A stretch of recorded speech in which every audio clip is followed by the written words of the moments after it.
Destination Vacation, sponsored by Holiday Tours.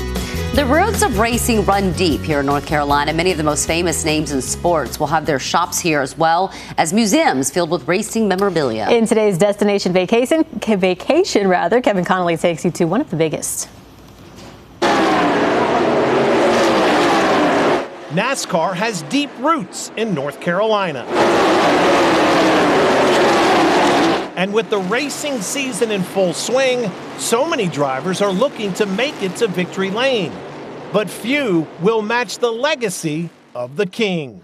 Sharon Farlow is the director of the Richard Petty Racing Museum in Randleman, and it is a place close to her heart, being Petty's daughter. He wanted me to come back and run the museum when I retired.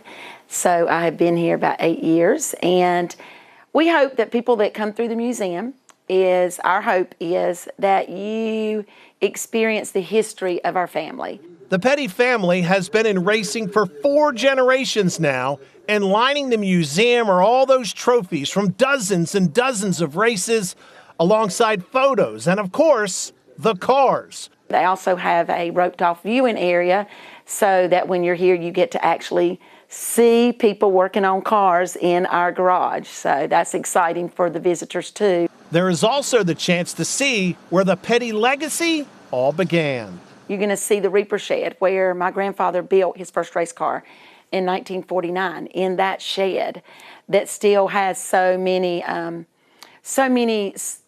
older Petty items that they kept, they didn't get rid of. That's exciting for us that you can come here on the property where it began 75 years ago.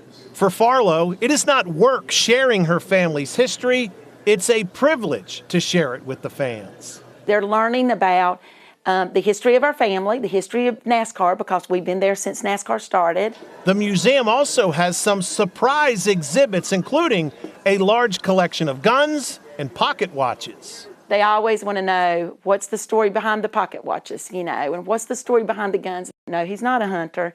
He loves just beautiful made things, and if you look in there, most of them are number 43 out of how many were made, and they're just beautiful. They're just a beautiful work of art. And while the King might not be there every day, his legacy does endure, and the history is there for you to see. Well, this year is the 75th year of Petty Racing, so there are a lot of special souvenirs at the gift shop to celebrate the occasion. Museums open 9 a.m. to 4 Monday through Friday. Tickets are $12 for general admission, $10 for seniors and veterans, and $7 for the kiddos. Don't forget, you can see all of our destination vacation stories on CBS17.com. You can find it under the news tab.